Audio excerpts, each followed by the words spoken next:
merci d'être venu ce soir. Une belle soirée de printemps. Vous la passez, vous êtes venus avec nous pour entendre M. Chouinard sur le mentorat. Donc, on est très choyés de pouvoir recevoir M. Chouillard, qui est président de Mentorat Québec, qui est un organisme à but non lucratif, je crois. Donc, pour la suite des choses, à la fin, je vais vous dire quelques mots sur le Forum des jeunes, puis le renouvellement du CA et la prochaine Assemblée générale. Donc, pour débuter, je vais accueillir M. Chouinard à venir nous parler du mentorat. Bon, bien, merci beaucoup. Merci. Alors, effectivement, je souhaite la bienvenue pour cette conférence. Alors, je parle au nom de Mentorat Québec, qui est un organisme de promotion du mentorat. Effectivement, on existe depuis une quinzaine d'années pour faire connaître le mentorat. On est aussi un centre de référence. On a des membres qui viennent sur notre site. Il y a un espace spécial où on peut décider, OK, je démarre un programme de mentorat, mais comment je le fais? Et on va trouver de l'information sur notre site. Alors, le mentorat, on parle de l'art de la transmission et de l'accompagnement. C'est un art parce qu'il n'y a pas comme de recette qui fonctionne pour tout le monde dans le mentorat. C'est un mode d'accompagnement des gens qui ont des besoins variés. On trouve le mentorat, aujourd'hui, on va le voir dans plusieurs secteurs d'activité. Alors, donc, ce soir, là, ce que je vais vous présenter, c'est un peu, c'est quoi le mentorat, d'où ça vient le mentorat. Je vais vous raconter un peu l'histoire du mentorat. Mais pourquoi on voit de plus en plus aujourd'hui de mentorat dans les organisations? Et c'est vrai dans les professions, c'est vrai dans les organisations publiques, parapubliques, partout aujourd'hui, on implante des programmes de mentorat. Et puis, donc on va voir c'est quoi la place du mentorat, justement, pour le développement autant professionnel que personnel. On va examiner rapidement qu'est-ce qui fait le mentor, c'est quoi ses fonctions, mais aussi les mentorés, quelles sont leurs responsabilités, quel est leur rôle, l'importance des objectifs, et puis la relation mentorale comme telle, on ne passera pas beaucoup de temps là-dessus, mais c'est une relation qui n'est pas comme toutes les autres relations. Donc, on va voir un peu comment elle se déroule. Il y a aussi vraiment des méthodes, des approches qui sont plus favorables que d'autres lorsque on est en mentorat. Donc, les méthodes de communication, autant du mentor que du mentoré. Et puis, on va juste voir un peu les éléments d'éthique ou de déontologie qui ont un rapport avec le mentorat. Alors, c'est quoi le mentorat? Le mentorat, c'est une relation qu'on recherche. Hein? On veut avoir un mentor ou il y a des mentors qui sont intéressés à aider, à supporter, à soutenir des mentorés. Et puis, la définition que vous allez trouver d'ailleurs sur notre site de Mentorat Québec, c'est une définition simple, parce qu'il y a un certain nombre de définitions, mais elles se rapprochent toutes à un moment donné. Donc, c'est un moyen de développement et d'apprentissage. Alors, quand on a un mentor, il y a un intérêt à aller chercher des choses qui vont nous développer, mais en même temps d'apprendre. Donc, il y a toujours un élément d'apprentissage dans une relation mentorale qui est vraiment volontaire. Il n'y a pas de relation mentorale qui devrait exister parce que les gens sont forcés de l'avoir. C'est toujours gratuit. On va voir tout à l'heure la différence avec un coach qui, lui, est payé généralement. Un mentor, si vous voyez un mentor qui se fait payer, ce n'est pas un vrai mentor, il fait d'autres choses, mais pas du mentorat. Et généralement, c'est confidentiel. On ne parle pas de ce qui s'est dit durant les conversations mentorales. Et c'est une relation dans laquelle il y a une personne d'expérience qui va investir sa sagesse, son expertise également, ses expériences. Et vous voyez, on ne parle pas d'âge. Il y a quelques années, on parlait d'une personne plus âgée qui accompagne une personne plus jeune. Aujourd'hui, on a même du mentorat inversé où il y a des personnes plus jeunes qui accompagnent d'autres personnes plus âgées à cause de leur expérience. Et le but, dans le fond, du mentorat, c'est de favoriser le développement d'une personne qui a des compétences à acquérir et des objectifs professionnels ou personnels à atteindre. Alors, en cours de route, si jamais vous avez des questions, n'hésitez pas à m'arrêter pour les poser, mais on laissera aussi de la place à la fin pour les questions que vous pourrez avoir. Le mentorat, ça fait partie de ce qu'on appelle une nébuleuse des modes d'accompagnement. C'est pour ça qu'il y a parfois de la confusion par rapport au coaching, au mentorat, au tutorat, au parrainage, parce qu'on utilise à peu près les mêmes approches dans plusieurs de ces cas-là, en termes de questionnement, de reformulation, d'écoute. On parle beaucoup d'écoute active dans tous ces modes d'accompagnement-là. Et Mélanie Paul, qui est une experte française dans le domaine de l'accompagnement, a créé ce concept-là de nébuleuse. Et des fois, on est dans le coaching, des fois on est dans le mentorat, d'autres fois ça peut être de la consultation, mais il faut arriver aussi à bien différencier ces modes-là d'accompagnement. Et je vais passer quelques temps à vous expliquer un peu c'est quoi la différence. Alors, le mentorat, c'est que vous avez quelqu'un, un mentor, puis on peut féminiser une mentor, qui a une expérience professionnelle ou de vie à partager avec un mentoré ou une mentorée. Et on va compter sur la qualité de la relation pour que le transfert se fasse, pour que l'expérience que la personne a vécue soit aussi enrichissante pour le mentoré que le mentor. Les deux, la recherche nous l'indique fortement, c'est que les deux en retirent quelque chose. Alors, c'est plutôt à long terme, et qu'on n'a pas de compte à rendre à personne. Donc, ce n'est pas un processus de ressources humaines. Il n'y a pas de structure plus qu'il faut. On encadre la relation mentorale, mais on ne la structure pas pour que ça devienne trop lourd pour les deux parties. Le coaching, lui, c'est que dans votre rôle, vous avez des compétences ou des habiletés à développer, et c'est important que vous les développiez maintenant.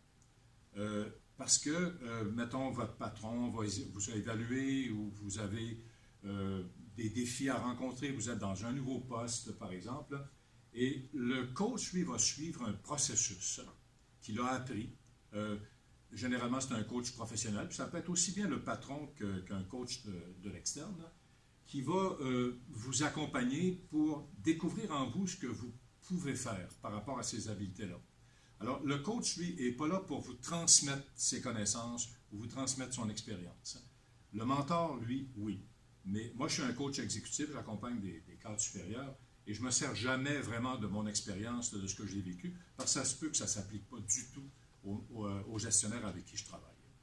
Donc, le coaching, lui, a comme je dirais, une obligation de livrer des résultats dans une certaine période de temps. On nous donne quelqu'un pour 6 mois, des fois ça peut aller jusqu'à 1 an, mais en général, on nous donne 6 mois pour aider quelqu'un à développer des habiletés politiques, à développer, mettons, sa pensée stratégique, ses habiletés de gestion aussi, mais au bout de 6 mois, on s'attend à voir des résultats. En mentorat, il n'y a personne qui va vous évaluer à savoir, OK, est-ce que le mentor a vraiment transmis quelque chose?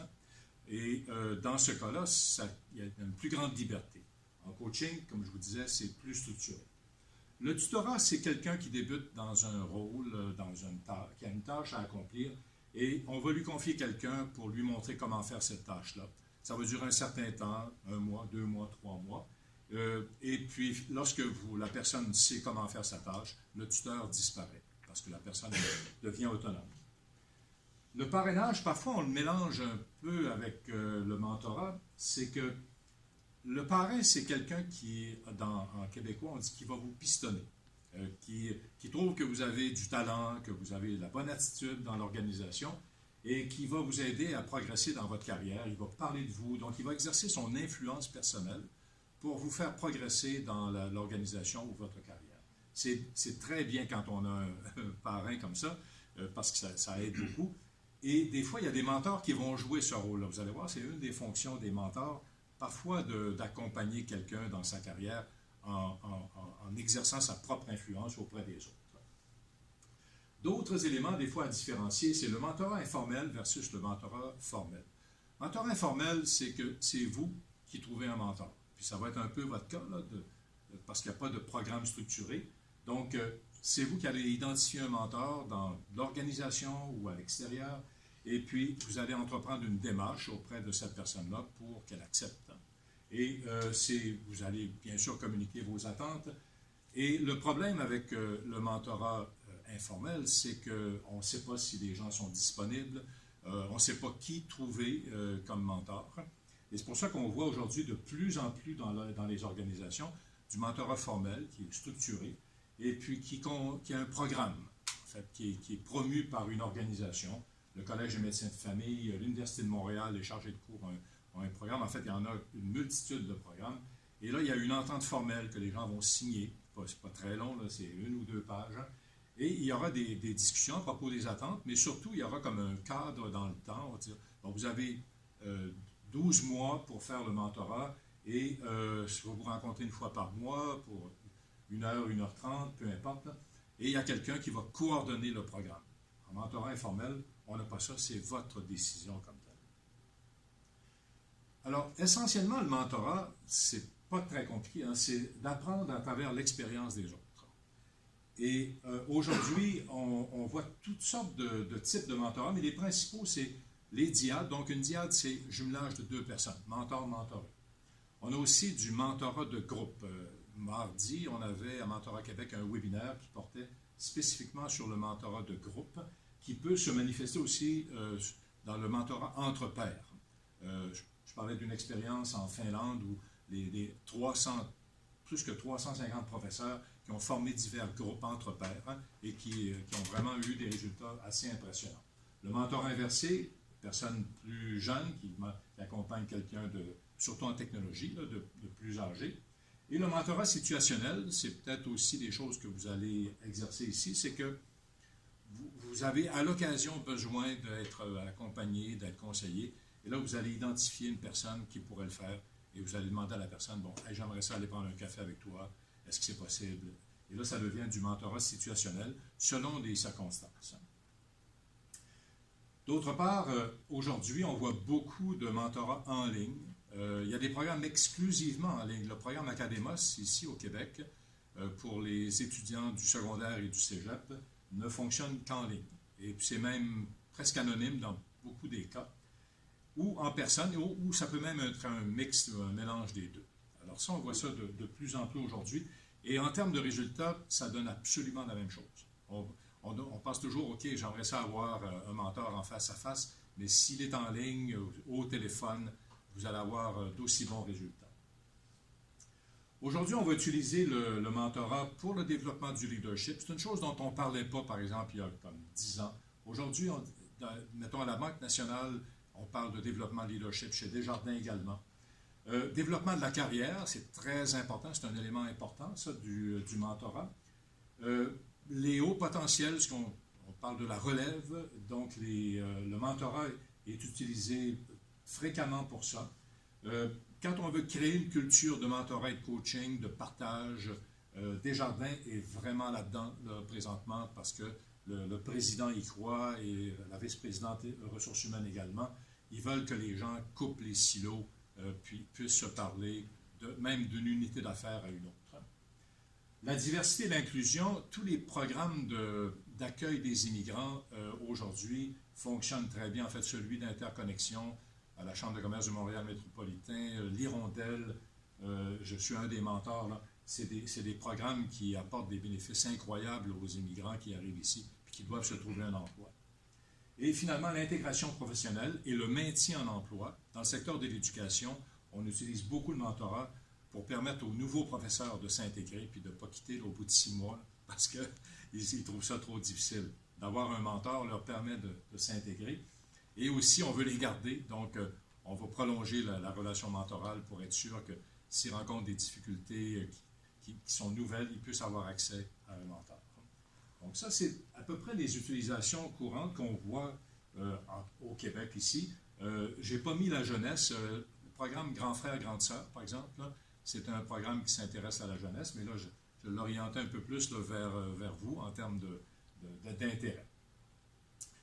Je vais vous raconter un peu l'histoire du mentorat. C'est une histoire qui est relativement ancienne, parce que la transmission à travers les âges, c'est toujours faite par l'observation, par l'accompagnement. Et là, vous voyez ici là, un jeune qui apprend à chasser, et c'est à travers le modèle du maître et de l'apprenti. Et sans doute que ça existe depuis des millions d'années, en fait, depuis que l'homme est sur la Terre.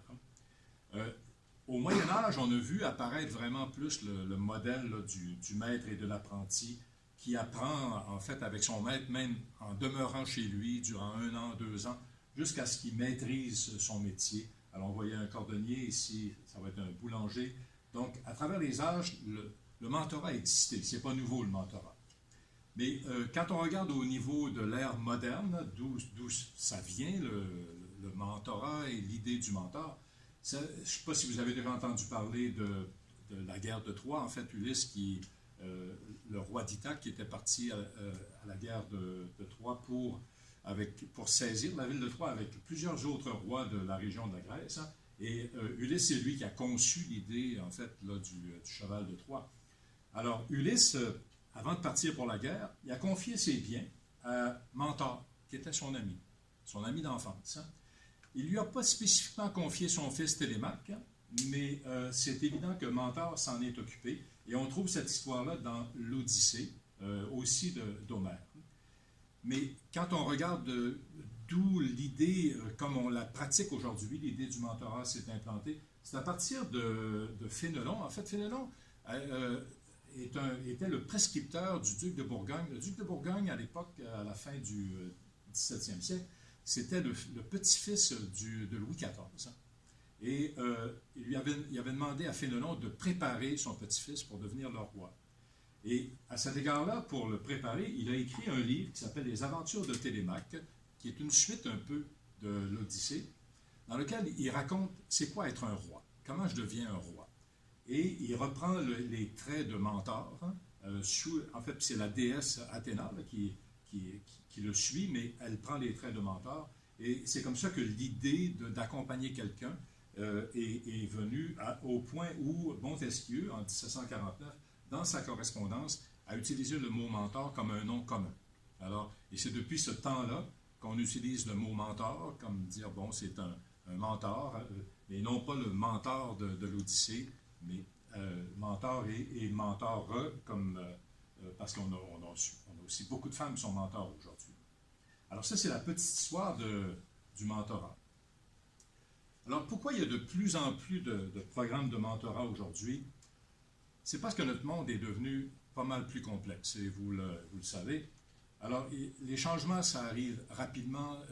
Ce qui se passe à l'autre bout du monde peut avoir un impact sur nous, et ça peut être des changements majeurs. Et d'autre part, on a besoin, dans un monde qui évolue rapidement, de toujours développer nos compétences, nos connaissances.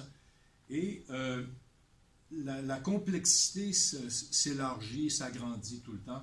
On a besoin de travailler à travers les cultures, donc la diversité, et aussi à travers des flots d'informations qui nous arrivent de tous les côtés et qui rend, dans le fond, notre tâche beaucoup plus difficile que ce l'était il y a 20-25 ans, en particulier de l'Internet. Hein. Alors, ce qu'on remarque aussi, c'est que à cause de ça, nos connaissances deviennent désuètes assez rapidement. Il y a des chercheurs chinois qui ont étudié la chose, en fait, toute la littérature des professionnels, et ils ont essayé de calculer, puis c'est des formules mathématiques très complexes, là, de savoir, c'est bon pour combien de temps, ça, ce qu'on a appris. Et alors, je ne sais pas si vous avez une idée, vos connaissances professionnelles, là, ça peut durer combien de temps, en fait? Combien de temps vous pensez être à jour, là, ou demeurer à jour? Essayez n'importe quel chiffre. Là. Je ne donne pas de notes ce soir.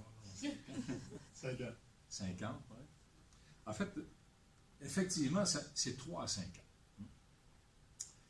Et le problème, c'est qu'on ne peut pas retourner à l'université quand on a un emploi à temps plein.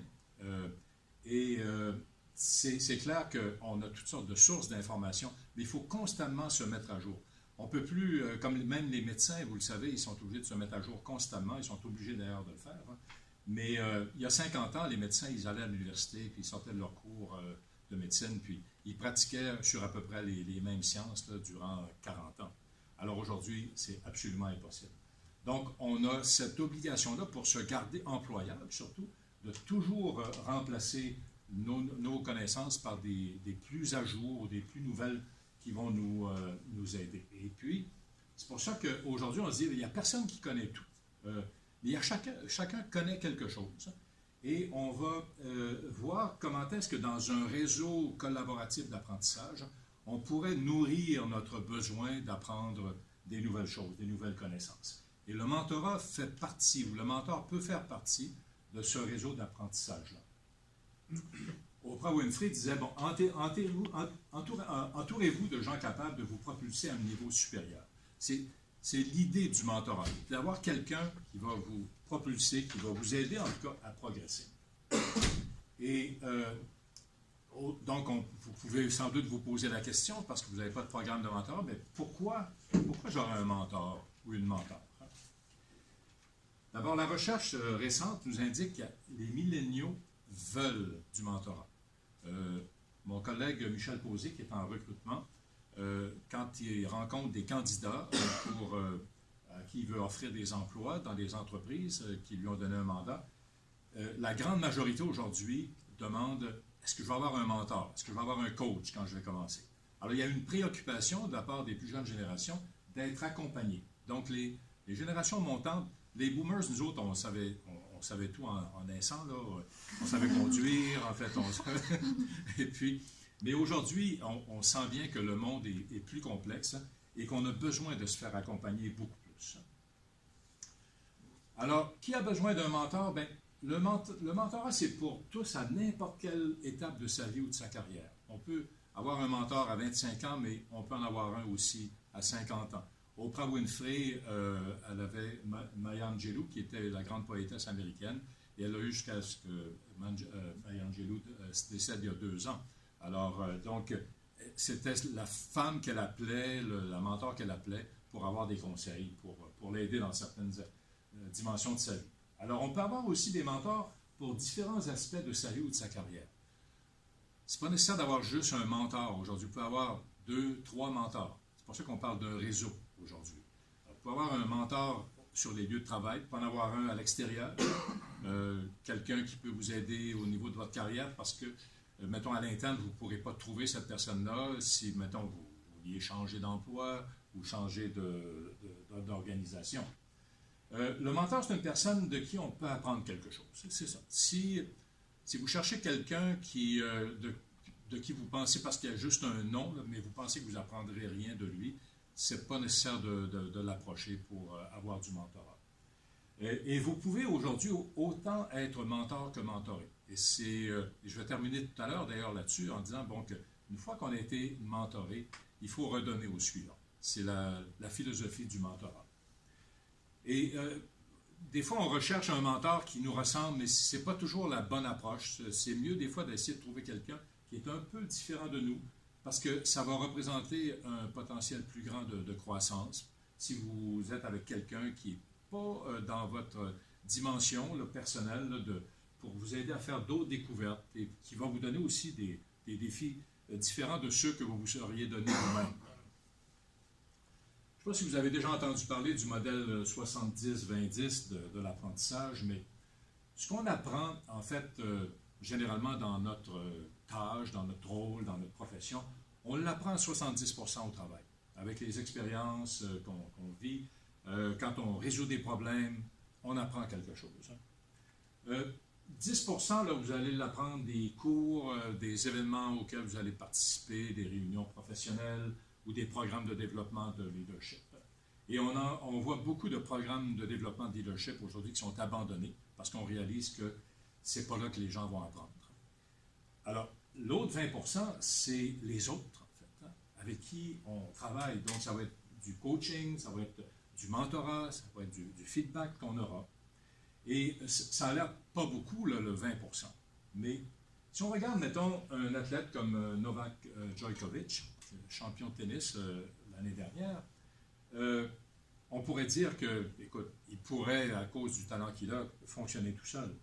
Mais le 20% qu'il a autour de lui, puis c'est vrai pour tous les athlètes olympiques, hein, le succès vient souvent du 20% que les gens ont dans leur entourage. Hein. Et le 80%, c'est talent. Donc, c'est vrai dans tous les domaines. Donc, vous pouvez dire, OK, moi, je suis talentueux, puis je pense que je suis bon, mais si vous ajoutez ce 20%-là, ça va vous amener à votre 100% de réalisation ou d'actualisation. Alors, pour faire la différence un peu, je parlais des réseaux d'apprentissage. Il y a 3 réseaux dont on a besoin dans notre profession, dans la vie professionnelle. D'abord, vous avez votre réseau opérationnel, c'est-à-dire les gens qui sont près de vous, là, qui ont besoin de vous, mais dont vous avez aussi besoin d'eux au quotidien pour accomplir votre travail. Donc, on a un genre de réseau avec lequel on travaille à tous les jours. Vous avez aussi votre réseau stratégique à propos de l'avenir. Bon, c'est ceux qui peuvent vous aider à définir le futur, à vous y préparer. Ça peut être votre patron, Ça peut être d'autres cadres dans l'organisation aussi. Les ressources humaines sont là également. Mais vous avez aussi votre réseau développemental, et c'est celui-là dont on parle quand on est en mentorat. Donc, c'est l'ensemble des personnes qui sont disposées à vous écouter, d'abord. Les patrons, des fois, ils ont un peu de misère à écouter leurs employés. Et c'est des personnes qui sont prêtes à vous donner des conseils pour vous aider à grandir. Alors, le réseau développemental, c'est le réseau aujourd'hui dont on parle le plus, là, parce que ce n'est pas juste une personne dont on va avoir besoin. Et quand on est dans un métier, une profession, on a surtout besoin d'un mentor quand on est en période de transition. Et c'est là qu'il faut trouver les mentors dont on a besoin. Alors, dans la série Star Wars, Luke Skywalker a d'abord eu comme mentor Obi-Wan Kenobi. Puis quand il est passé à une autre étape de devenir un Jedi, c'est Yoda qui l'a aidé. Alors, le mentor est surtout utile si vous passez d'une situation donnée dans votre vie à une autre étape. Par exemple, un nouveau poste, vous arrivez ici, vous êtes nouveau dans l'organisation. Le processus d'immigration est un bel exemple d'une transition de vie. Les gens là, qui ont en fait un projet d'immigration, c'est très difficile en fait de s'adapter à un nouvel environnement, à un nouveau pays. Alors là, il y a beaucoup de mentorat qui se fait là, justement. Alors, d'autre part, c'est une relation temporaire. Il y en a qui ont des mentors qui durent durant plusieurs années, mais en général, on voit que c'est des relations qui sont temporaires, parce que le mentor va vous donner ce que vous recherchez, mais une fois qu'il vous l'a donné, peut-être que vous en avez moins besoin. Et le mentor, il va jouer donc un rôle dans votre vie durant un certain temps, et il va se retirer. Mais ce n'est pas parce que ça ne dure pas que le mentor n'est pas important dans votre vie. En fait, il peut laisser quelque chose dans votre vie dont vous allez vous rappeler, par exemple, dans 5 ans, dans 10 ans. Je parlais il y a quelques mois avec une jeune dame, en fait, d'une trentaine d'années, qui a immigré ici au Canada et qui a eu un mentor pour l'accompagner dans son intégration et qui me disait que c'est 5-6 ans après qu'elle a réalisé que son mentor lui répétait quelque chose. Par exemple, il faut jamais arrêter, il faut toujours comme continuer. Et puis, donc, la persistance. Et puis, sans trop s'en rendre compte, elle dit, c'est devenu comme une raison pour moi de toujours fonctionner. Puis elle dit, maintenant, je le fais aux autres. Hein? Lâche pas, continue, travaille fort. Hein? Et donc, mais c'était son mentor qui lui avait répété ça, parce que, comme je le mentionnais tantôt, l'intégration en termes d'immigration, c'est pas toujours facile. La part de l'autre, je vais vous donner un exemple, en fait, de ce qui peut arriver dans la vie quand quelqu'un prend une décision qui peut vous influencer. Alors, l'Académie des Beaux-Arts de Vienne, on voit l'édifice ici. Alors, il y a plusieurs années, il y a une minute qui a changé le cours d'une vie, mais aussi le cours du monde. Et c'est arrivé le 8 octobre 1908 à l'Académie des Beaux-Arts, alors que Adolf Hitler a été recalé. Il voulait devenir... En fait, il faisait de la peinture, puis il voulait être accepté à l'École des Beaux-Arts. Alors, et c'est Éric Emmanuel Schmitt qui raconte ça dans un livre qui s'appelle « La part de l'autre ». La part de l'autre, c'est 2 histoires. Je ne sais pas s'il y en a qui l'ont déjà lu. Alors, il y a 2 histoires de Hitler. Il y a Hitler qui a été accepté à l'Académie, et puis l'autre, évidemment, qu'on connaît, qui est devenu le dictateur. Alors, c'est assez fascinant de voir comment ça peut changer le cours du monde, en fait, même, hein, ce que quelqu'un d'autre peut vous apporter. Et c'est là que les mentors, parfois, ont une influence importante dans la vie des gens. Ça entre aussi dans ce qu'on voit aujourd'hui de plus en plus. On parle de bienveillance, d'entraide dans les organisations. Et alors, on appelle ça l'autre loi de la jungle, là, c'est qu'on réalise que dans la nature, les organismes qui survivent le mieux, ce n'est pas nécessairement les plus forts. Hein. C'est ceux qui arrivent à coopérer. Et alors, si ça vous tente de lire le livre, L'entraide, l'autre loi de la jungle, qui se répand un peu partout là, sous l'idée de la bienveillance. Il faut s'entraider.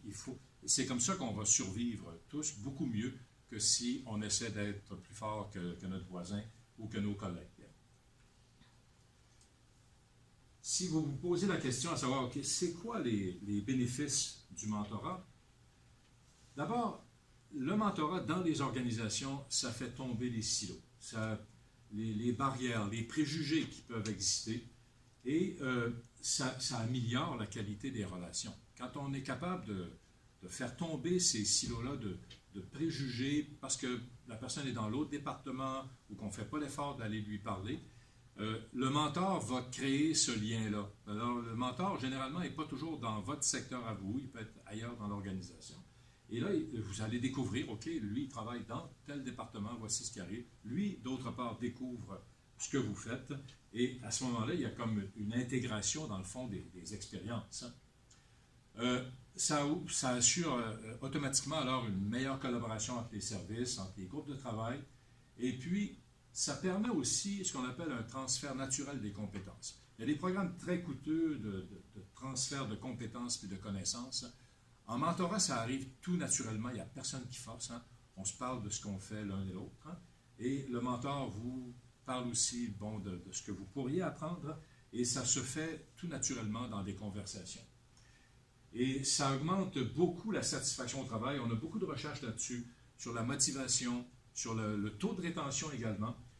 Et il y a des recherches très claires sur le fait que les gens obtiennent des promotions plus rapidement s'ils ont eu du mentorat, et quand même leur rémunération est plus élevée quand ils ont eu du mentorat.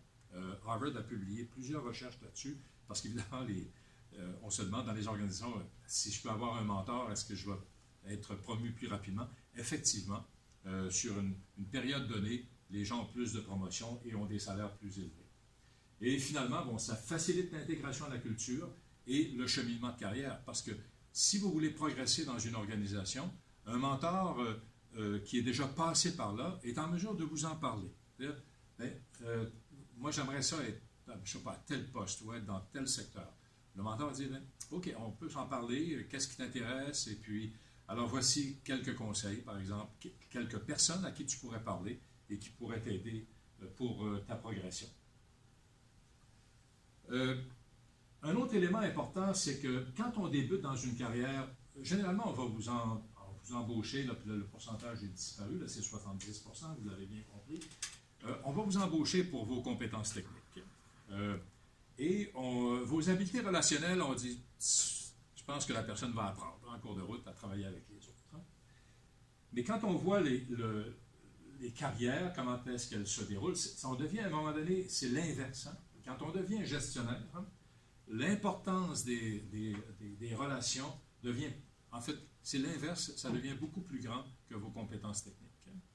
Et ça se comprend parce que vos employés qui travaillent pour vous ont les compétences techniques. Et puis, à ce moment-là, vous, c'est un rôle de gestionnaire, de coordination, de créer un climat de travail qui soit agréable. Alors, c'est pour ça que le mentor, va être beaucoup plus dans des approches que vous pouvez prendre pour devenir ce gestionnaire-là qui est capable de développer des habiletés relationnelles. Alors, que faire avec un mentor? Bon, d'abord, un mentor, il va justement vous aider à structurer votre pensée. Si vous pensiez que ce qui est important là, pour devenir gestionnaire, c'est mes compétences techniques, lui, il va vous aider à restructurer votre pensée à ce niveau-là. Et le mentor va parfois vous enlever vos lunettes roses ou vos lunettes noires, si vous êtes un pessimiste ou une pessimiste, et il ne va jamais vous décourager. Ce n'est pas son rôle de vous décourager. Et la beauté avec un mentor, c'est que vous pouvez partager vos craintes, vos peurs. En fait, il ne va jamais vous évaluer, il n'est pas là pour vous évaluer. Ça, c'est le rôle du patron. Et c'est pour ça qu'on exclut le patron de la relation mentorale. Le patron n'a rien à voir avec la relation mentorale que vous auriez. Et son rôle vraiment d'accompagnement du mentor fait qu'il n'y a pas de pouvoir sur vous. C'est une relation réciproque, presque égalitaire. Plus on avance dans la relation, plus elle devient égalitaire. Donc avec un mentor, là, vous pouvez laisser votre orgueil à la porte, hein, ce que vous ne pouvez pas faire souvent avec votre patron. Et si on parlait de la confidentialité tout à l'heure, les mentors, on s'assure de ça d'ailleurs au départ, là, que ça va rester entre vous, là, ça va être, un bon mentor est aussi empathique. On va voir les qualités d'un mentor dans quelques instants. Alors, est-ce que ça va jusque-là? Oui. Alors, encore une fois, n'hésitez pas à m'appeler, à m'interrompre, c'est-à-dire. Hein? Alors, les 12 fonctions du mentor, qu'est-ce qui fait le mentor? On a toujours dans l'esprit qu'un mentor, c'est quelqu'un qui est là pour vous donner des conseils. Puis, quand on vérifie auprès des gens, bon, qu'est-ce que vous pensez qu'un mentor pourrait faire pour vous aider? Bien, il pourrait me donner des conseils. C'est une vision un peu étroite du rôle que le mentor peut jouer. En fait, le mentor joue 12 fonctions, joue comme 12 rôles au cours d'une relation mentorale. D'abord, on demande au mentor de vous accueillir. Donc, le mentor devrait être accueillant pour les rencontres que vous aurez avec lui ou avec elle, ou encore dans son milieu, si vous allez dans son département ou peu importe où vous allez pour les rencontres, vous devez sentir que vous êtes accueilli. Donc, le mentor, il ne prendra pas ses appels téléphoniques pendant la rencontre. Il va aussi sortir de son environnement habituel de travail pour être prêt à vous accueillir. Il va vous guider aussi dans son monde. Donc, ça se peut qu'il vous fasse rencontrer des gens, qu'il vous invite même à des rencontres et qui vous communique peut-être des contacts. Appelez telle ou telle personne, là où il ne peut pas vous aider. Lui, il peut utiliser son réseau. Il ne vous donnera pas sa liste de contacts au complet, mais il va vous donner des contacts, sans doute, qui seront les plus utiles selon vos besoins. Il va aussi vous enseigner comme un savoir-faire pratique. C'est là qu'il rentre un petit peu dans le conseil. C'est là qu'il devient un peu même un tuteur. Alors, vous avez une présentation à faire, puis là, ça vous stresse un peu, parce que c'est la première fois que vous avez ce groupe-là à qui vous devez faire une présentation. Et il est fort possible qu'il vous guide dans votre démarche pour monter votre présentation. Et il va même, à un certain moment donné, peut-être vous coacher. Alors, il va dire, peux-tu me la faire, ta présentation? Comment tu vas faire ça? Et là, il va vous arrêter en cours de route, dire, moi, je ferais telle chose, je changerais telle affaire. Un mentor peut faire ça avec vous. Un mentor, c'est un modèle aussi. C'est important, ce rôle-là. On avertit les mentors de ne pas se voir trop comme un modèle, mais c'est sûr que si vous avez choisi quelqu'un comme mentor, au niveau de votre identité professionnelle, vous pensez que c'est un modèle pour vous et que vous pouvez un peu vous baser sur ce que la personne a fait ou pense pour bâtir votre propre identité professionnelle, mais aussi pour vous en détacher à un moment donné, pour devenir ce que vous voulez être ou pouvez être. Et le mentor, normalement, devrait vous guider dans votre démarche là, de cette manière-là, pas pour que vous deveniez une copie de votre mentor. Il va vous proposer des défis stimulants. Le mentor n'est pas là juste là, pour avoir des conversations, que ça va se passer là, agréablement toujours, mais il va vous amener aussi à essayer des choses. Hein. Quand il vous connaît un peu mieux au cours de la relation, il va vous demander d'essayer des affaires que vous n'avez peut-être pas essayées auparavant, puis qui vont vous faire sortir de vos zones de confort. Il va vous donner des conseils de temps en temps, faire des suggestions, mais on demande aux mentors, généralement ceux qu'on forme, là, de ne pas trop rester là, d'être plutôt dans le mode du questionnement, pour voir ce que vous pouvez trouver vous-même. Donner de la rétroaction, donner du feedback, c'est toujours assez difficile pour les mentors d'en donner, parce que ça prend une certaine dose de courage, mais parfois quand ils vous observent, ils voient des choses sur lesquelles vous auriez besoin d'un feedback, d'une rétroaction, pour vous aider à progresser ou à changer certains comportements, ou même certaines manières de penser. À travers tout ça, il va favoriser votre progrès. Il va s'assurer que vous progressez. Il va vous soutenir moralement de manière adaptée. Bien sûr, s'il y a des occasions là, où ça va un peu moins bien dans ce que vous faites, il n'est pas un psychologue, là, il n'est pas là pour vous aider au niveau de certains problèmes personnels, là, mais il peut certainement vous supporter là-dedans et vous dire, OK, ben, tu peux passer à travers. Et même vous sécuriser parfois quand vous avez des doutes concernant vos habiletés ou vos capacités. Et finalement, je parlais tout à l'heure du rôle du parrain. Là. Alors, il peut même répondre de vous, être votre parrain. Si vous faites une gaffe ou quelque chose, là, il peut être là pour vous défendre. Dire, écoute, non, écoute, c'est juste une gaffe en passant.